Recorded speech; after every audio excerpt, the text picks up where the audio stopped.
This video is audio content only. It does not contain any video footage or images. If you are expecting visual content, please be aware. This is intentionally provided in an audio-only format. We recommend listening to the audio rather than watching the screen. Thank you for your understanding. Welcome to our journey into the heart of Ibadi Islam, the third path that diverged from the Sunni and Shia traditions over 13 centuries ago. In this narration, we'll explore the movement's revolutionary origins at the Battle of Siffin, its unique political blueprint for survival, and a rationalist theology that prizes logic and justice. We'll also discover how these ancient principles shaped the modern Sultanate of Oman into a vital global mediator. Join us as we uncover the history, thought, and enduring legacy of the people of truth and integrity. Chapter 1. The Cradle of the Third Path.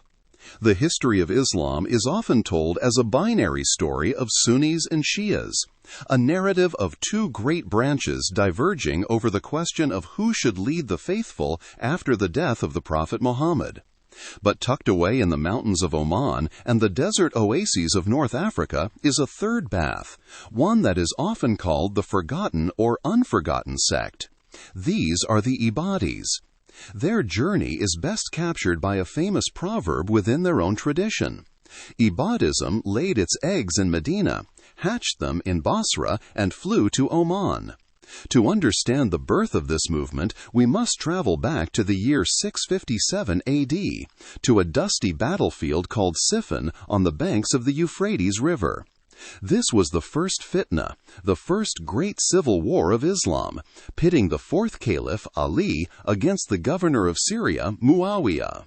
However, as soon as the fighting stopped and the arbitration began, a significant faction within Ali's army felt a stinging sense of betrayal. They argued that by agreeing to human arbitration, Ali had abandoned the judgment of God. Their slogan became a rallying cry that still echoes through history: "Judgment belongs to God alone." These dissenters were the original Muhakama. They didn't see themselves as rebels. They saw themselves as the only ones left who were truly loyal to the original principles of the faith.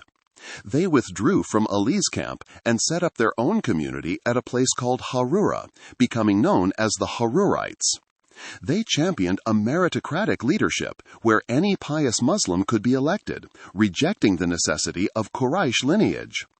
When Ali refused to renounce the arbitration and repent for what they saw as a grave sin, they elected their own leader, the pious Abdullah ibn Wahb al-Rasibi. In the Ibadi tradition, al-Rasibi is not merely remembered as a local commander. He is recognized as the fifth legitimate caliph of Islam, the successor to a line of righteous leadership that they believe was severed by the compromises of the first fitna. This was the moment the third branch of Islam was born, though it was a violent birth. In 658 A.D., at the Battle of Nahrawan, Ali's forces decisively defeated the Muhakima, killing al-Rasibi and most of his supporters. But the movement didn't die. The cycle of vengeance continued until 661 A.D., when Ali ibn Abi Talib himself was assassinated by a Kharijite dissident seeking retribution for the slaughter at Nahrawan. In the wake of this chaos, the survivors went underground, scattering to garrison towns like Basra in Iraq. Among these survivors were men like Abu Bilal Mirdas, a figure of immense devotion who would become a prototype for the Ibadi ideal of the quietist, scholarly leader. In the secret circles of Basra, these early dissenters began to refer to themselves simply as al-Muslimun, the Muslims, or the people of the straight path. The term Kharijite, which means those who exited or seceded, was actually an exonym, a label given to them by their enemies to mark them as outsiders. The dissenters themselves preferred to be called al-Shurat, or the exchangers, based on a Quranic verse describing those who trade their mortal lives for the afterlife with God. For them, they hadn't left Islam, they had left a community that had gone astray. However, the movement soon began to fragment.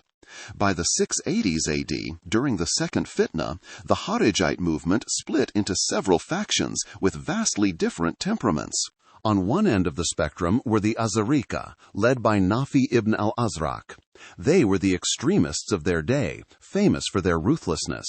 They believed that any Muslim who did not join their revolt was an idolater, and that it was permissible to kill their women and children. In sharp contrast, a more moderate group emerged in Basra. This group was led by Abdallah ibn Ibad and his intellectual successor, Jabir ibn Zayd. This is the faction that would become the Ibadis. The defining moment of the Ibadi split from the more radical Kharijites happened after the siege of Mecca in 683 AD. Abdallah ibn Ibad and his followers had initially supported the Meccan caliph Abdullah ibn al-Zubayr against the Umayyads. But when the Meccan leader refused to denounce the late Caliph Uthman, the Basran Kharijites became disillusioned.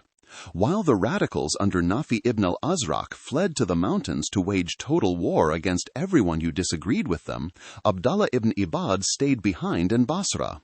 He argued that the other Muslims were not polytheists or idolaters to be slaughtered. They were simply guilty of ingratitude, or kufr nima. This revolutionary distinction provided the theological justification for the Ibadis to remain part of the wider Muslim society rather than declaring war upon it. This moderate stance is what allowed Ibadism to survive, while the more violent Kharijite sects eventually burned themselves out or were hunted to extinction.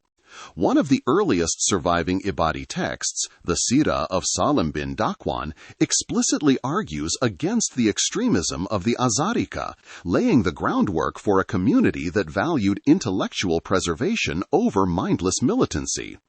While the radicals were busy making enemies of the entire world, the Ibadis in Basra were focusing on spiritual and legal development. Jabir ibn Zayd, a learned man from the Al-Azd tribe, established his leadership over the group. He was a prominent mufti in Basra, a position that provided him with the perfect cover to conduct his activities without raising the suspicion of the Umayyad authorities. This moderate stance is what allowed Ibadism to survive, while the more violent Kharijite sects eventually burned themselves out or were hunted to extinction. One of the earliest surviving Ibadi texts, the Sirah of Salim bin Dakwan, explicitly argues against the extremism of the Azarika, laying the groundwork for a community that valued intellectual preservation over mindless militancy. While the radicals were busy making enemies of the entire world, the Ibadis in Basra were focusing on spiritual and legal development. Jabir ibn Zayd, a learned man from the Al-Azd tribe, established his leadership over the group. He was a prominent mufti in Basra, a position that provided him with the perfect cover to conduct his activities without raising the suspicion of the Umayyad authorities.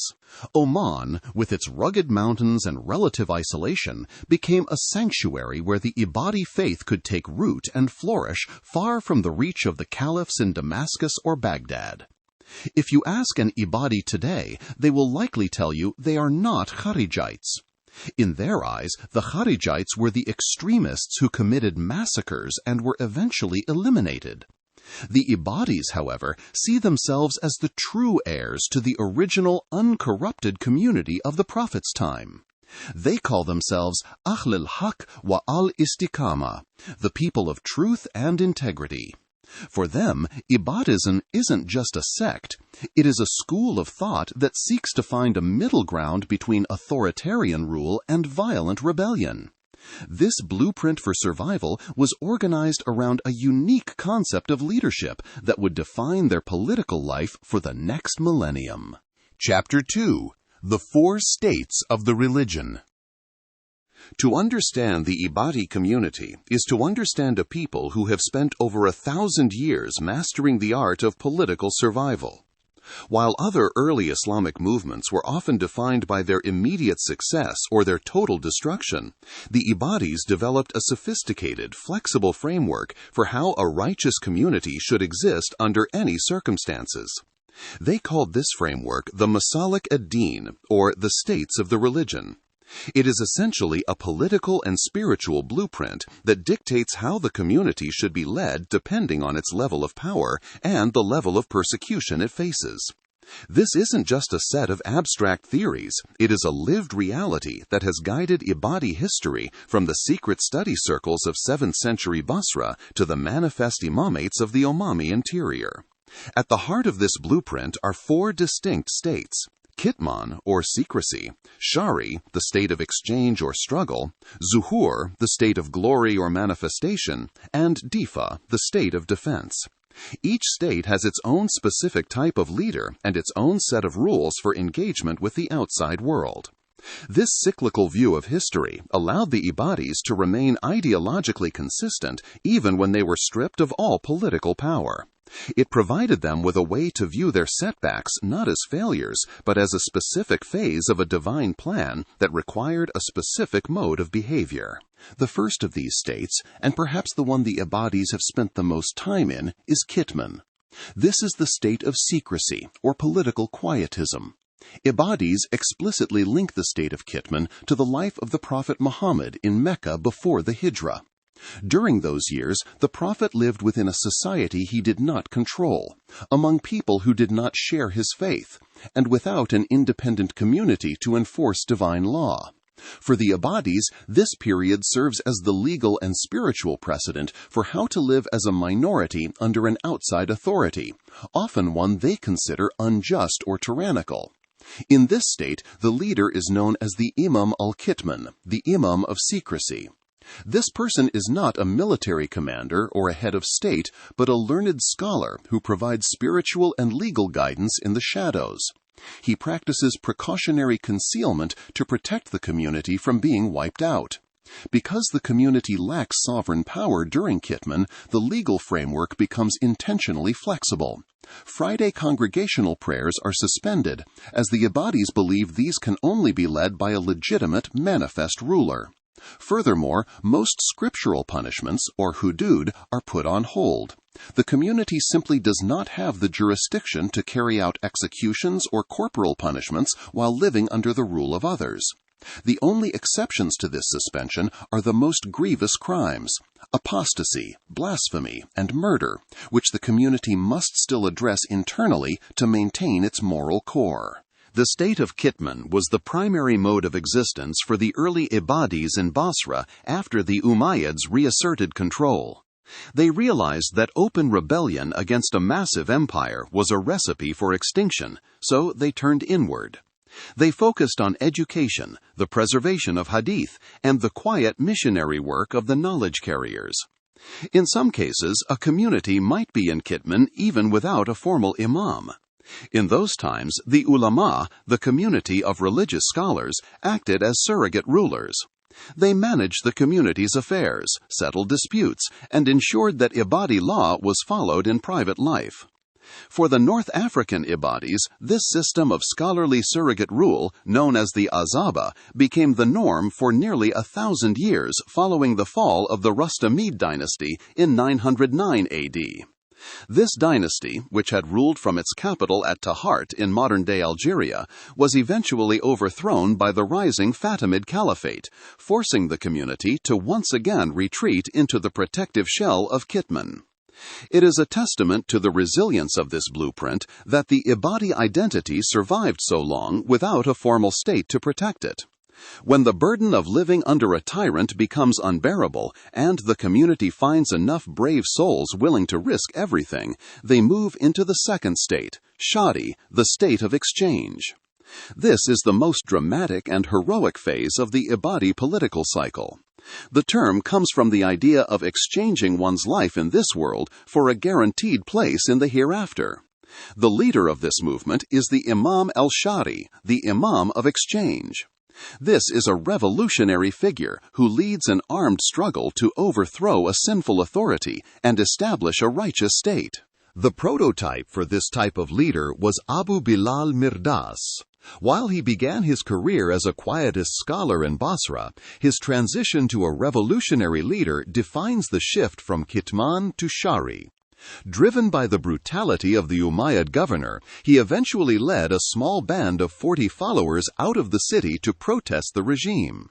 The rules for an Imam al-Shari are incredibly strict and highlight the movement's emphasis on moral commitment over mere political ambition.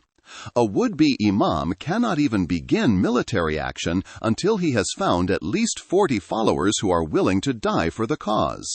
Once the war has begun, the imam and his followers are forbidden from retreating. They must continue to fight until they either achieve victory or until only 3 of them remain alive.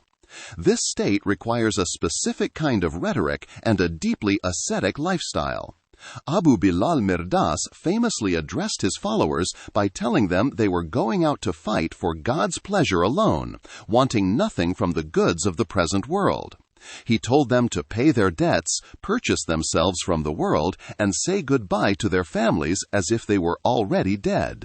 This wasn't just military talk, it was a spiritual transformation. The Imam al-Shari is essentially a martyr in waiting, and his struggle is seen as a legitimate, necessary response to a ruler who has abandoned the path of Islam. If the struggle of the Shari state is successful, the community enters the third state, Zuhur, the state of manifestation or glory. This is the state where an active Ibadi government is established and rules openly. The leader is the Imam al-Zuhur, the Imam of glory.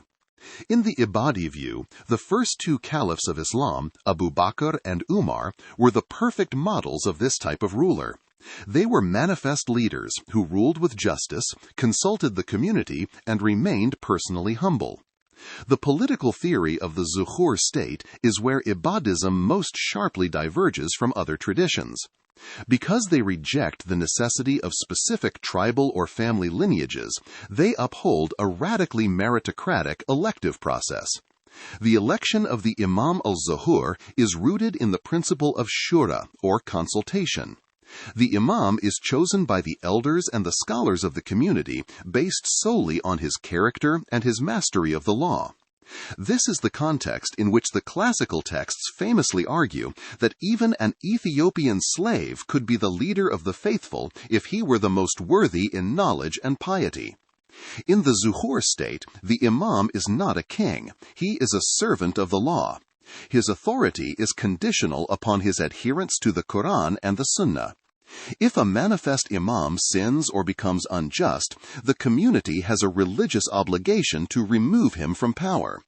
This creates a political system with built-in checks and balances, where the ultimate authority rests not in a person, but in the adherence to righteous principles. The imam is expected to rule with the constant advice of the ulama, ensuring that the state remains a reflection of the divine will rather than the whims of a ruler. Finally, there is the state of difa, or defense. This is a temporary, emergency state that occurs when an Ibadi community is under attack by a foreign power or a neighboring enemy. In these times, the community appoints an Imam al-Difa, an Imam of defense. This leader is chosen for a predetermined period or until the specific threat has been defeated. Once the danger passes, the Imam of defense is expected to step down.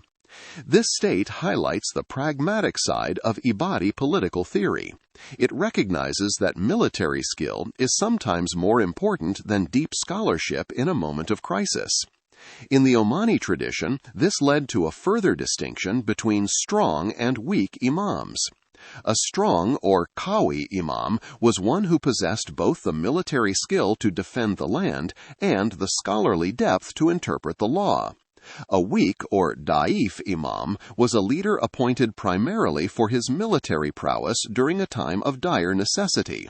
Because a Da'if imam lacked the necessary scholarly qualifications, he was strictly forbidden from passing judgment on his own. He was required to consult the ulama before making any significant legal or religious decisions. This ensured that even in the heat of war, the community remained anchored in its scholarly and legal traditions. The history of the first Ibadi state in the 8th century perfectly illustrates how these states of religion functioned in practice. In 745 AD, a man named Abdallah ibn Yahya al-Kindi, who took the title Talib al-Haq, or the Seeker of Justice, launched a revolt in the Hadramaut region of Yemen. He was the Qadi, or judge, of the region, and was known for his piety and legal knowledge. He was supported by the Ibadi Center in Basra, which sent him military commanders like Abu Hamza al-Mukhtar. This movement was a classic Shalari struggle that successfully transitioned into a Zuhur state. They captured Sana'a in Yemen and then moved north into the Hijaz, taking the holy cities of Mecca and Medina. However, the impact of this rebellion reached far beyond the borders of Yemen. By forcing the Umayyads to divert significant military resources to the south, the Ibadi revolt weakened the caliphate's grip on its northern territories, directly contributing to the eventual success of the Abbasid revolution. A striking historical anecdote from this period involves the Umayyad governor of Mecca, who was so impressed or perhaps intimidated by the Ibadi presence that he allowed Abu Hamza to lead the pilgrimage on behalf of the Ibadi Imam. This temporary recognition of Ibadi leadership in the heart of Islam was a rare moment of manifest glory. The sermons delivered by Abu Hamza in Medina during this time are some of the most important documents in Ibadi political history. In them, he articulated a fierce critique of the Umayyad dynasty, describing them as a party of error who treated public funds as their own personal property and executed people without justice. He contrasted the Umayyad tyranny with the Ibadi ideal of equality and adherence to the Quran and the Sunnah. Abu Hamza's rhetoric also targeted early Shia factions, criticizing them for placing their faith in hidden leaders. For the early Ibadis, leadership had to be visible, accountable, and based on the here-and-now application of justice. However, the state established by Talib al-Haq was short-lived. The Umayyad Caliph Marwan II sent a massive army to crush the rebellion. The Ibadis were routed first in Mecca, then in Medina, and finally in Yemen. Both Talib al-Haq and Abu Hamza were killed in the fighting. But even in defeat, the Ibadi blueprint provided a path forward. The survivors in Yemen signed a peace accord with the Umayyads and were allowed to remain as a quietist community in the town of Shibam. They effectively moved back into a state of Kitman, paying taxes to the central authorities while maintaining their internal religious autonomy. This cycle of manifestation and retreat would repeat itself many times in Oman over the intervening centuries. A second Ibadi state was established in 750 AD, when al-Julanda ibn Masud was elected as the first Ibadi Imam of Oman. This manifest state was short-lived, falling to the Abbasids only 2 years later. Then, in 793 AD, a more stable imamate was founded that lasted for a century.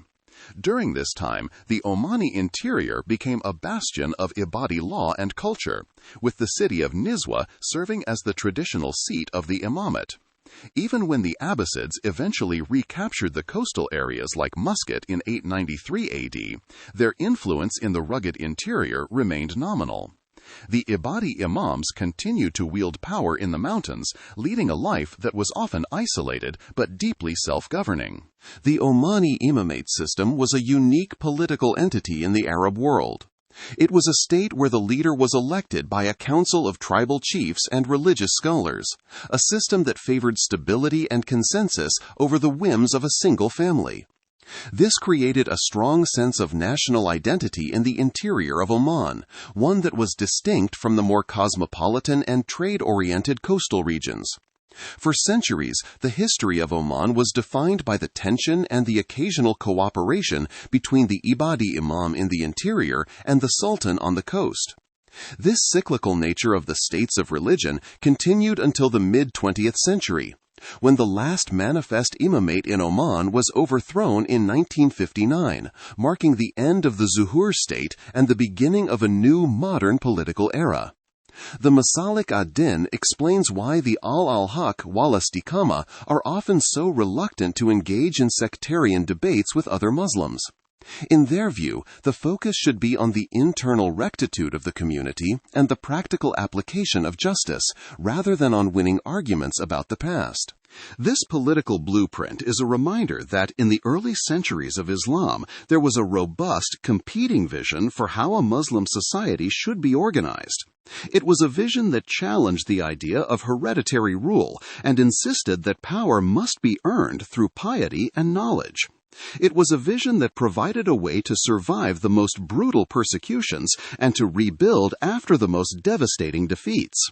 By organizing their political life into a cycle of secrecy, struggle, manifestation, and defense, the Ibadis created a resilient identity that has outlasted many of the great empires that once tried to destroy them. But what was the intellectual engine that drove this political machine? How did their understanding of the nature of God Himself provide the foundation for such a rigorous and accountable system of leadership? Chapter 3: The Unseen God and the Logic of the Indivisible. While the political history of the Ibadis is a saga of survival in the physical world, their internal life is defined by a rigorous and highly rational approach to the nature of the divine.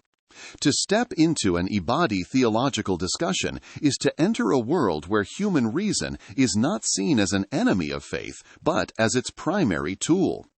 In the Ibadi view, God did not grant humans the power of logic only for them to discard it when opening the Holy Book.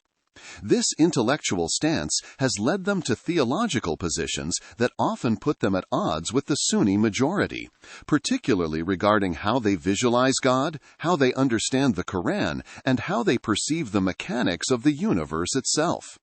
At the very foundation of Ibadi theology is the belief that the knowledge of God's existence is innate. They argue that a human being, using only their own reason and observing the world around them, should be able to conclude that there is a creator. This knowledge doesn't have to be learned from a preacher or a text. It is hardwired into the human mind.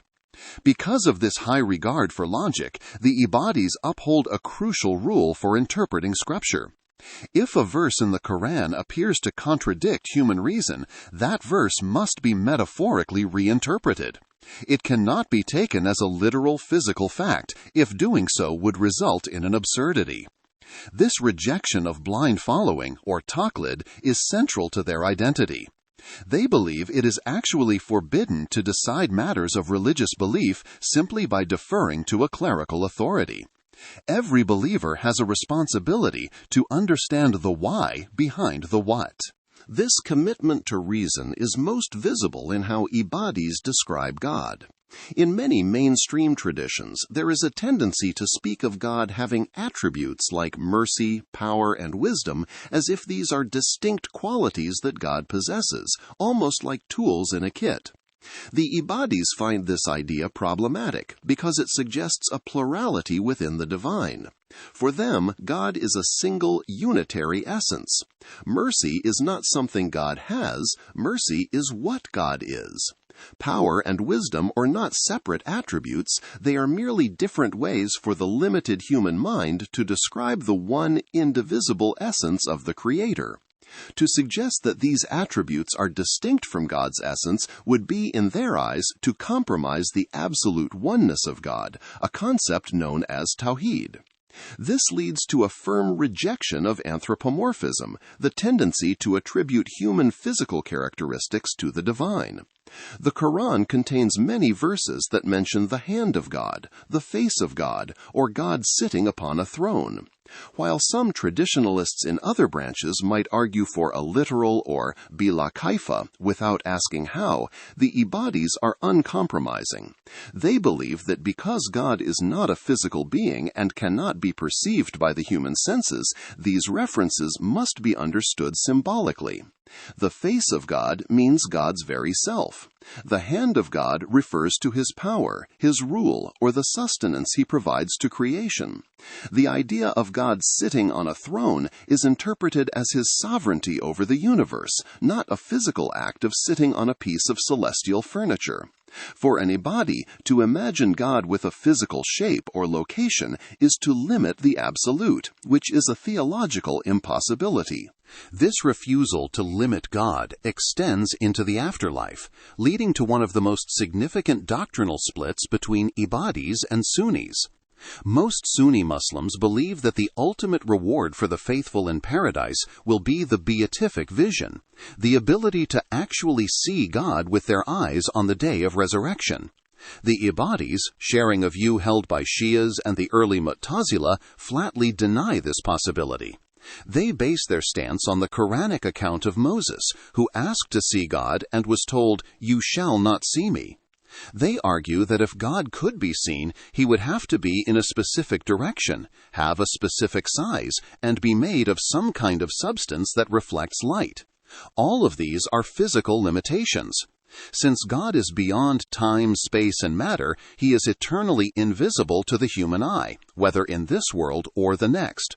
When the Quran speaks of the righteous gazing toward their Lord, Ibadis interpret this as the faithful waiting expectantly for the reward and permission from their Lord to enter paradise, not a literal visual encounter. Perhaps the most famous intellectual battle in early Islamic history involved the nature of the Quran itself. Was it created or uncreated? The Sunni position eventually settled on the idea that the Quran is the uncreated speech of God, existing eternally alongside him. The Ibadis, however, generally took the opposite side, arguing that the Quran was created by God at a specific point in time. However, the historical reality is more nuanced than a simple binary. Earlier Ibadi scholars often held a more cautious position, suggesting that the Quran was neither created nor uncreated, seeking to avoid the philosophical traps of both extremes. It was only as the school matured and engaged more deeply with the Abbasid-era debates that the created position became the standard doctrine. To understand why this matters, we have to look at the Ibadi distinction between essential speech and verbal expression. They acknowledge that God has the capacity for speech as part of his essence, but they argue that the actual book we hold in our hands, the words, the ink, the paper, the sounds of the recitation, is a created indicator of that essence. It was brought into existence so that humans could understand God's will. To say the Quran is uncreated would, in their view, mean that there is something other than God that has existed for all eternity, which they see as a threat to pure monotheism. This rationalist streak has its limits, however, and this is where Ibadi theology becomes particularly unique. Despite their similarities to the Mu'tazila, a school famous for its extreme rationalism and belief in human free will, the Ibadis part ways with them on the question of how things actually happen in the world. The Ibadis reject the idea of natural cause and effect in favor of a concept called occasionalism. In this worldview, a fire doesn't cause smoke because of a chemical reaction. Rather, God chooses to create a fire, and then, in the next moment, he chooses to create smoke. What appears to us as a law of nature is actually just a habit of God's creative will. This means that every single event in the universe is caused directly and individually by God. To reconcile this with human accountability, Ibadis use the technical term kasb, or acquisition. They believe that while God creates the action, the human being merely acquires it through their intent and will. This creates a fascinating tension.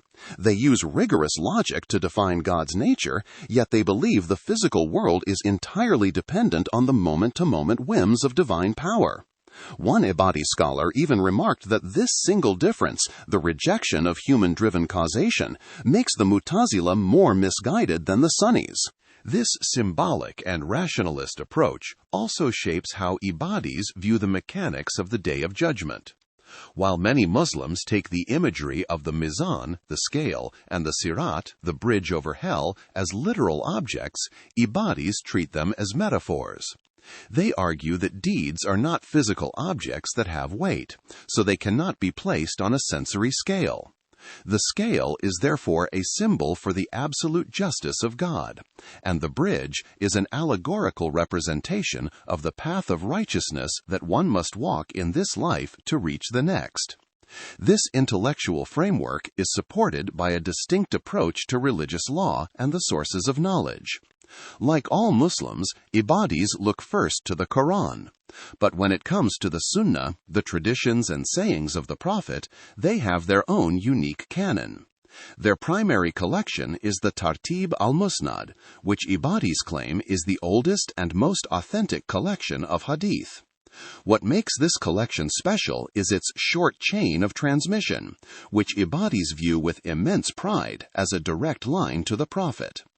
They trace many of their traditions through a specific lineage of scholars, from the Prophet to his companions, then to Jabir ibn Zayd, then to his student Abu Ubaidah Muslim ibn Abi Karima, and finally to al-Rabi bin Habib al-Farahidi. While Western scholars have often expressed skepticism regarding the historical construction of these chains, for the Ibadi community, this direct line is a point of great spiritual and intellectual authority. Interestingly, for much of their history, especially in Oman, the study of hadiths was not the top priority. They were much more focused on the Quran and on the use of independent reasoning, or ijtihad. This emphasis on ijtihad means that Ibadis are generally more comfortable with legal diversity than one might expect. Contemporary Ibadi doctrine holds that a believer is allowed to follow an opinion derived through independent reasoning, even if that opinion is technically incorrect, as long as the person made a sincere effort to find the truth. This legal tradition has produced several unique rulings that distinguish Ibadis from their neighbors. One significant legal distinction is the zina marriage ban. Unlike Sunnis, but in agreement with Shias, Ibadis do not allow a couple who has committed zina, unlawful sex, to ever marry each other. The act itself creates a permanent legal barrier to a valid union. Their rules for travel are also distinct. While Sunnis generally return to full prayer after a set number of days in a foreign territory, Ibadis continue to shorten their prayers indefinitely as long as they are away from home, unless they formally adopt the new location as a permanent homeland. In their daily rituals, these theological principles manifest in a quest for simplicity and the removal of what they consider human additions to the divine form of worship. This is why Ibadis reject the kunut, the standing supplication often recited during the Fajr, dawn prayer, in other schools. They believe that the prayer should remain as unadorned as possible, focusing strictly on the most essential elements of the rite. This drive for liturgical austerity is reflected in the structure of the daily cycle. For instance, during the noon and afternoon prayers, Ibadis recite only the Al-Fatiha, the opening chapter of the Quran, omitting the additional surahs that are typically recited in other traditions. This same theological logic justifies keeping their arms straight at their sides rather than clasping them. They view the straight posture as the original, most humble form of standing before God. Similarly, they either omit the Amen after the recitation of the Fatiha or say it silently, believing that adding human words aloud to the recited word of God is a distraction from the purity of the ritual. These practices are not merely matters of habit. They are the outward signs of an inward commitment to a theology that prizes reason and a direct, unadorned relationship with an incomparable God. This theological worldview, with its emphasis on the unitary essence of God and the metaphorical nature of judgment, provides the foundation for how Ibadis interact with the rest of the human race. Their belief that God is the sole cause of all events, yet humans are responsible for their acquisition of those events, creates a unique moral landscape. It is a landscape where the definitions of sin, salvation, and the status of the other are drawn with a very different pen, leading to a revolutionary concept of what it means to be ungrateful to the divine. Chapter 4: Ingratitude and the Path of Dissociation. In the landscape of early Islamic thought, the question of what makes a person a Muslim was not merely an academic exercise, it was a matter of life and death. While the more radical factions of the time were drawing lines in the sand with the edge of a sword, the Ibadi community was developing a nuanced and revolutionary moral vocabulary that would allow them to maintain their strict standards of piety while coexisting with a world they believed had gone astray. At the center of this moral universe is a concept that sounds simple but carries profound implications for how they view sin, salvation, and the status of every other human being on the planet. This is the concept of kufr nima, or the disbelief of ingratitude. To understand this, we have to look at the word kufr itself.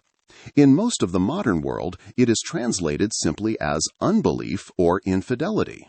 But in its original Quranic context, the root of the word implies a covering up or a failure to acknowledge a favor. It is the opposite of being grateful. The Ibadis took this linguistic root and built an entire sociological framework around it.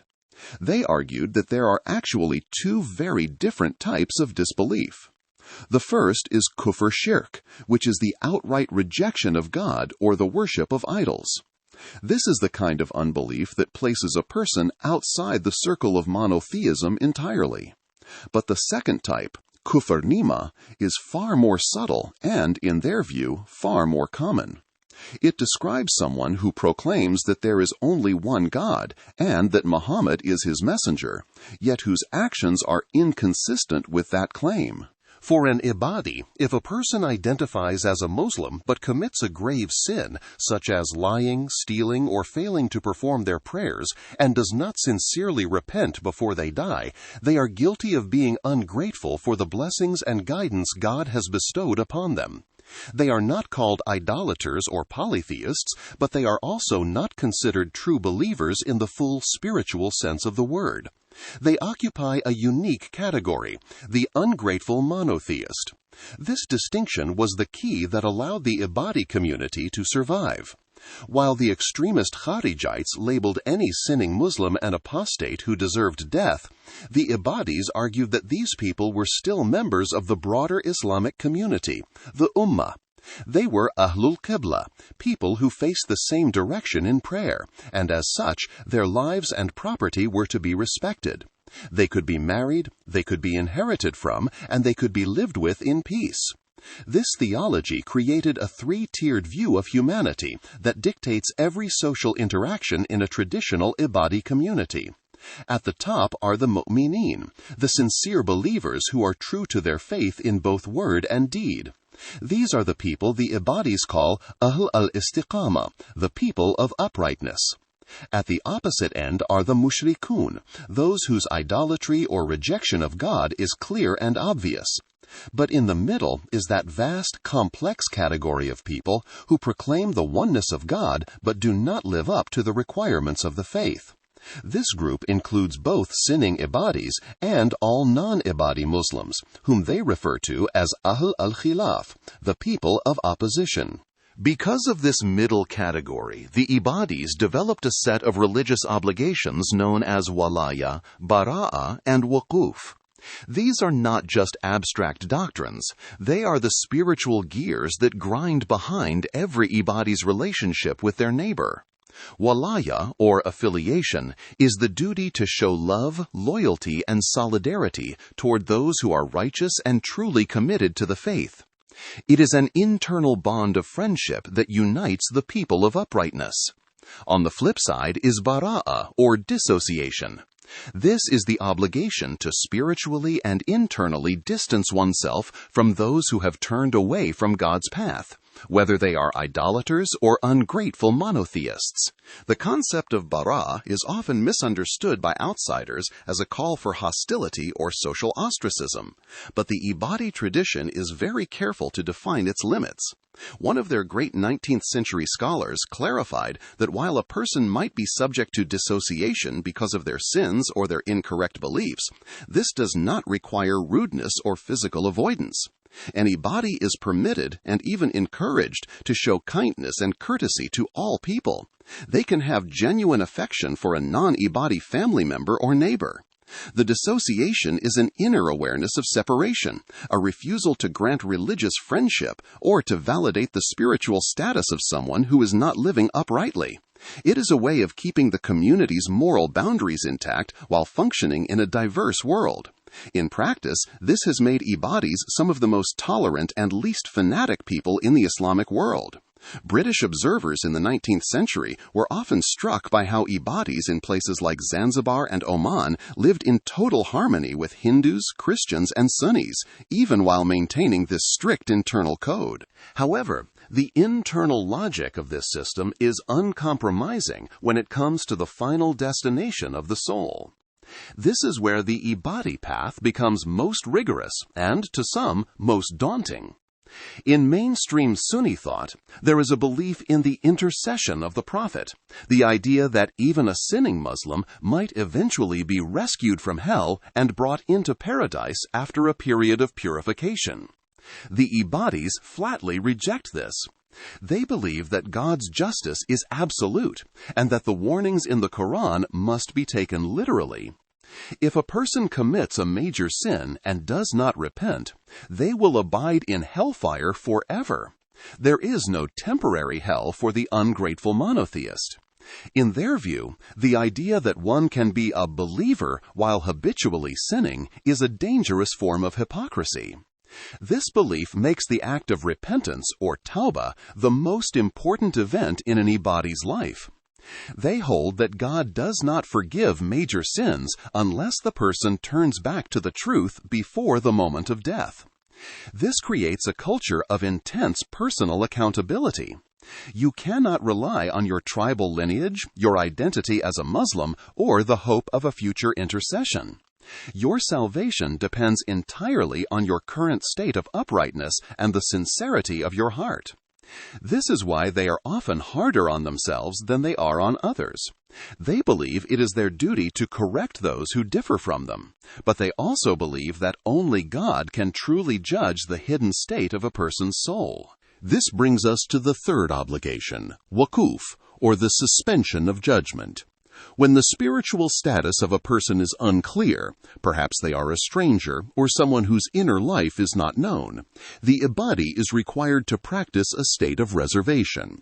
They do not grant affiliation, but they also do not declare disassociation. They wait for clear evidence of a person's character. This cautious approach to judging others is a hallmark of Ibadi social life and has contributed to their reputation for being a quiet, reserved, and observant people. The cultural impact of these doctrines is visible in the very structure of Ibadi society, particularly in the isolated communities of North Africa. In the Mzab Valley, the social order was historically managed by the Azaba, a council of scholars who acted as the guardians of the community's integrity.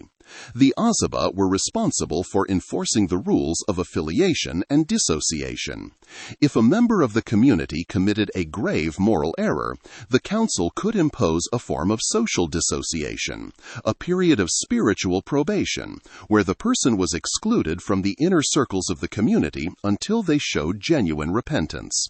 This wasn't about being cruel. It was about protecting the people of truth from the creeping influence of the disbelief of ingratitude. Even the architecture of these towns reflects this theology. The mosques are built with a startling lack of decoration. There are no gold-leafed domes or intricate mosaics to distract the eye. This minimalism is a physical manifestation of their rejection of ostentatious wealth and their focus on the unitary essence of God. They believe that any sign of luxury in a place of worship is a form of ingratitude, a distraction from the simple, direct relationship between the Creator and the created.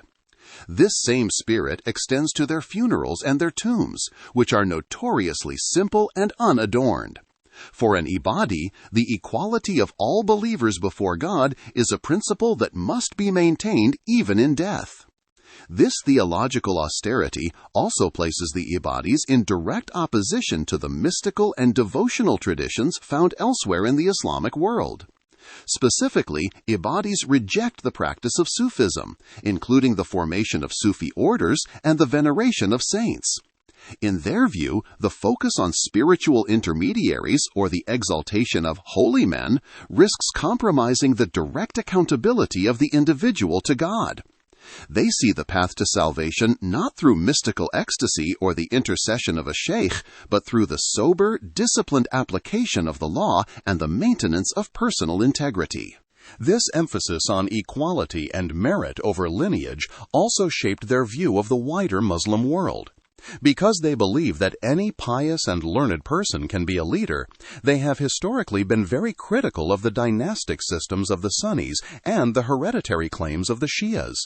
They refer to non-Ibadi rulers who do not follow their standards of justice as tyrants. Yet they also teach that one should not engage in a bloody revolution that would lead to chaos or civil war. If a ruler is unjust but not commanding outright disbelief, the Ibadi path is one of advice, patience, and the preservation of the community's internal life. This is the white revolution mindset, a preference for peaceful change and the power of moral example over the violence of the sword. In the modern era, these ancient concepts of affiliation and dissociation have been adapted to the needs of a globalized world. Contemporary Ibadi scholars, particularly in Oman, have been at the forefront of efforts to foster Islamic unity. They were key signatories to the Oman Message, a landmark document that specifically recognizes the Ibadi school alongside the 4 Sunni schools, the 2 major Shia schools, and the Thahiri school as valid and legitimate branches of the faith. While they still maintain their inner awareness of separation and their unique theological positions on the eternity of hell and the created nature of the Quran, they view these as non-issues when it comes to the practical cooperation of the global Muslim community. This creates a fascinating paradox in modern Omani life. You have a society that is deeply conservative, where the Grand Mufti is a respected authority on the most minute details of religious law, yet it is also a society where the government actively protects the religious freedom of non-Muslims. The same person who believes that an unrepented lie could lead to eternal hellfire will also stand shoulder to shoulder with a Sunni or a Shia in a mosque, praying in a slightly different posture, but sharing the same space in peace. This tolerance is not a sign that they have abandoned their doctrines. It is a sign that their doctrine of kufr nima is working exactly as intended. It allows them to categorize the other as a fellow monotheist whose spiritual fate is in God's hands, rather than an enemy to be conquered. The Ibadi view of sin is also uniquely tied to their understanding of the physical world through occasionalism. Because they believe that every event is caused directly by God, they see a sin not just as a mistake, but as a direct misuse of the acquisition God has granted them in that moment. If God provides the power for a hand to move, and the person uses that power to steal, the ingratitude is visceral. It is a betrayal of the very mechanics of existence. This worldview creates a sense of living in a world that is constantly being breathed into existence by the Creator, where every action is a choice between gratitude and ingratitude. This moral rigor also explains why the Ibadis have their own distinct approach to the history of the companions of the Prophet. While Sunnis generally hold that all the companions were beyond reproach, Ibadis subject them to the same standards of uprightness as anyone else. They accept the narrations of the companions, but they are critical of those who were involved in the early civil wars or who they believe introduced innovations into the faith. This historical scrutiny extends beyond the caliphs Uthman and Ali to include other prominent figures of the era, such as Muawiyah ibn Abi Sufyan and Amr ibn al-As. They judge these figures of the past by the same yardstick of walaya and bara'a that they use for their neighbors today. This historical criticalness is another layer of their identity as the people of truth, the ones who refuse to let tribal loyalty or political convenience cloud their judgment of what is right. As we look at how these internal spiritual codes have shaped their external world, we see the foundation of a very specific kind of political character. The Ibadi emphasis on community consensus, the rejection of hereditary authority, and the belief in the absolute justice of God have all converged to create a society that values stability and neutrality above all else. This isn't just a modern diplomatic strategy, it is the natural outcome of a theology that has spent 13 centuries perfecting the balance between maintaining a pure, distinct identity and living in a world of people of opposition. This long history of navigating the margins of the Islamic Empire has transformed a group of 7th-century revolutionaries into the world's most pragmatic and successful mediators. Chapter 5. The Omani Paradox, From Revolutionary Roots to Global Mediator. In the modern geopolitical landscape of the Middle East, a region often defined by sharp sectarian divides and ideological friction, the Sultanate of Oman stands as a striking anomaly. It is a country that manages to maintain warm relations with revolutionary Iran while hosting American military facilities, and a nation that acts as a trusted backchannel for warring tribal factions in Yemen. To the casual observer, this might look like simple diplomatic agility, but the roots of this behavior are far deeper than modern statecraft. They are found in the unique religious identity of the Omani people, who predominantly follow the Ibadi school of Islam. Oman is the only country in the world where Ibadism is the majority faith, and this demographic reality has created a political culture that has transformed its ancient revolutionary insistence on justice into a modern, pragmatic neutrality. To understand how a movement that began with the fierce, uncompromising dissenters of the 7th century became the world's most successful mediator, we must look at the transition from the traditional Ibadi imamate to the modern sultanate. For over 1,000 years, the interior of Oman was governed by an elected imam, a system that favored the rugged, isolated mountains of the Hajar range. This geography acted as a natural fortress, protecting the Ibadi community from the expansionist reach of the Umayyad and Abbasid caliphates, and, more recently, from the spread of Wahhabism. It was within these mountains that the Ya'ariba dynasty, ruling from 1624 to 1744, restored the imamate's authority and famously expelled Portuguese occupiers from Muscat in 1650, asserting a sovereign Ibadi identity against European colonialism. However, this isolation also created a dual identity within the country. The Ibadi-dominated interior focused on religious purity and tribal consensus, and the cosmopolitan coast centered in Muscat, which was more oriented toward global trade and maritime empires. The transition toward the modern era saw the rise of Ahmad ibn Sa'id, the founder of the Busaidi dynasty, who is regarded by many as the last imam to successfully unite the entire country of Oman before the divide between the coast and the interior widened. A crucial missing link in this historical narrative is the Treaty of Seb, signed in 1920. This formal agreement was a landmark in Omani diplomacy, as it effectively divided authority between the Sultan of Muscat on the coast and the Imam of the Muslims in the interior. It provided a legal basis for the country's dual identity, recognizing the Imam's autonomy in the mountains while the Sultan managed international affairs from the shore.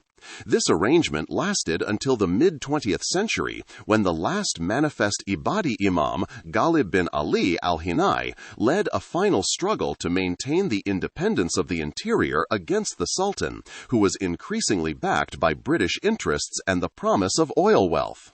The conflict ended in 1959 with the defeat of the Imam's forces. Ghalib bin Ali al-Hinai spent the remainder of his life in exile in Saudi Arabia, where he died in 2009. While the political institution of the imamate was abolished, the Ibadi spirit of consultation and independence did not disappear. When Sultan Qaboos bin Said took power in 1970, he inherited a country that was deeply divided and almost entirely isolated. His genius was in taking the core Ibadi principles of shura and community consensus and weaving them into the fabric of a modern nation-state. Under Sultan Qaboos, and now under his successor, Sultan Haytham bin Tariq, Oman has pursued a policy of non-interference and non-alignment that is a direct reflection of Ibadi theology. Because Ibadis view themselves as a school that predates the Sunni-Shia split, they do not feel compelled to take sides in the regional rivalry between the Sunni-led bloc and the Shia-led axis of resistance. They occupy a theological middle ground that emphasizes dialogue over division. In a region where many conflicts are framed in sectarian terms, Omanis often describe themselves as a school without a sect. This isn't just a catchy slogan, it is an institutionalized reality. In Oman, it is widely perceived as illegal to ask someone what sect they belong to. Children are taught from a young age that such inquiries are an abuse of a person's dignity. This top-down promotion of a generic version of Islam has successfully diluted the differences between Ibadi and Sunni citizens, creating a unified national identity that prioritizes stability above all else. This internal culture of tolerance has a very visible physical presence in Muscat, where a Hindu temple has existed for over 200 years, serving as a long-standing symbol of Omani religious coexistence. While the state permits private non-Muslim worship, it maintains strict boundaries. Public proselytization is forbidden, and apostasy from Islam carries severe legal penalties, reflecting the state's role as the protector of the Ibadi moral order. This internal culture of tolerance has a very visible physical presence in Muscat, where a Hindu temple has existed for over 200 years, serving as a long-standing symbol of Omani religious coexistence. While the state permits private non-Muslim worship, it maintains strict boundaries. Public proselytization is forbidden, and apostasy from Islam carries severe legal penalties, reflecting the state's role as the protector of the Ibadi moral order. The Omani Sabla, or community room, is a perfect example of how this culture functions at the local level. These rooms, attached to mosques, serve as the social nerve center of the neighborhood. They are places where tribal disputes are settled through consultation, and where even outsiders are welcomed with an almost aggressive form of hospitality. The Sabla acts as a microcosm of Omani foreign policy. It is a site for internal mediation that mirrors the nation's role as an international broker. Because they have mastered the art of maintaining a righteous community within a heterogeneous society at home, Omani diplomats are uniquely equipped to act as a bridge between conflicting powers abroad. Nowhere is this more evident than in Oman's relationship with Iran. While many Gulf states view the Islamic Republic with deep suspicion, Muscat has maintained a cordial and cooperative tie with Tehran since the 1979 revolution. This trust allowed Oman to play a critical role in the 2013 secret talks between the Obama administration and Iran, held in Muscat, which eventually led to the 2015 nuclear deal. Geopolitically, this is a matter of survival. Oman and Iran share the Strait of Hormuz, the world's most vital oil waterway. Any conflict in that narrow passage would be devastating for Oman, so preserving calm is a clear and urgent national interest. This role as a mediator continues under Sultan Haitham, as evidenced by his recent visit to Moscow to discuss the nuclear program and regional stability with Vladimir Putin. This role as a mediator continues under Sultan Haitham, as evidenced by his recent visit to Moscow to discuss the nuclear program and regional stability with Vladimir Putin. Oman's diplomatic style is defined by a preference for staying out of the spotlight. They do not seek self-promotion or international headlines. Instead, Omani diplomacy is based on humility, caution, and the ability to listen, traits that are highly valued in Ibadi tradition. They do not attempt to export their political model or impose their religious views on others. This lack of missionary zeal makes them acceptable to all sides. Even more remarkably, Sultan Qaboos demonstrated Oman's unique diplomatic approach by hosting Israeli Prime Minister Benjamin Netanyahu in Muscat, a move that stunned the region. This pragmatism extends to the military sphere. Oman has participated in U.S. Navy-led exercises that included both Israel and Saudi Arabia, despite having no formal diplomatic relations with either country. In the Yemen conflict, Oman has been the only GCC state to decline involvement in the Saudi-led military coalition, choosing instead to act as a mediator between the Houthi-led government and Saudi Arabia. The influence of Ibadism also extends to the Omani approach to leadership and meritocracy. While the country is an absolute monarchy, the Sultan is seen not just as a political ruler, but as a guardian of the community's moral integrity. The traditional Ibadi belief that leadership must be based on piety and learning rather than lineage has evolved into a modern system that values technical expertise. This is reflected in the Omanization initiatives, which are central to Oman Vision 2040. These policies aim to empower Omani nationals in the private sector and reduce dependency on foreign labor, applying the ancient idea that the community must be self-governing and self-reliant. Furthermore, the Ibadi tradition emphasizes a balanced approach to gender, which is reflected in the active involvement of women in education and public life, where they are seen as essential contributors to the community's long-term social stability. Even the architecture of modern Omani mosques reflects this continuity of thought. Unlike the lavish, gold-encrusted structures found in other wealthy oil states, Omani mosques favor clean lines and a lack of ostentatious decoration. This minimalism is a physical reminder of the sect's puritanical roots, yet it exists within a state that is fully integrated into the global economy. The Omani experience in East Africa also played a role in refining this pragmatic character. For centuries, Ibadis in Zanzibar governed a diverse population, an experience that taught them how to maintain their distinct identity without triggering religious conflict. This legacy of cosmopolitanism was brought back to the Arabian Peninsula, helping to temper the isolationist tendencies of the interior and providing the intellectual tools for modern diplomacy. Today, the Grand Mufti of Oman, Ahmed al-Khalili, continues to be a powerful voice for this unique tradition. His presence ensures that the modern Omani state remains anchored in its Ibadi heritage, even as it navigates the challenges of the 21st century.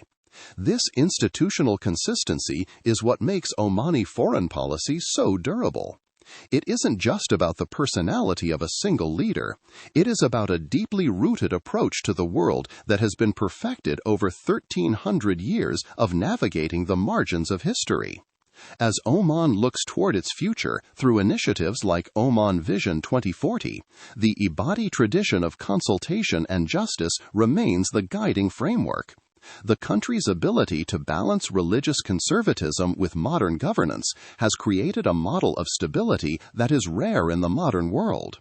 By refusing to be drawn into the sectarian battles of their neighbors and by maintaining an inner awareness of their own unique path, the Ibadis of Oman have transformed their revolutionary heritage into a powerful tool for peace. They have proven that a community can be uncompromising in its personal devotion while being chillingly pragmatic in its public affairs, a balance that has made them the indispensable intermediaries of the Middle East.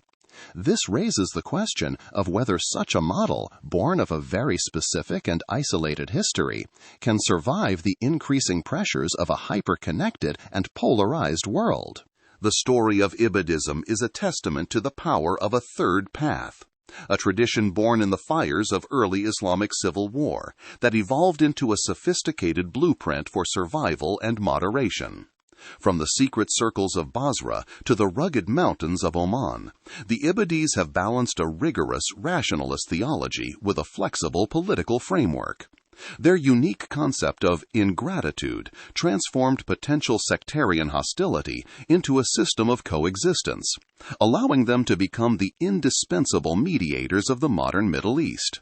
In an era increasingly fractured by binary narratives, the Ibadi journey suggests that the most resilient identities are those that find strength in the middle ground.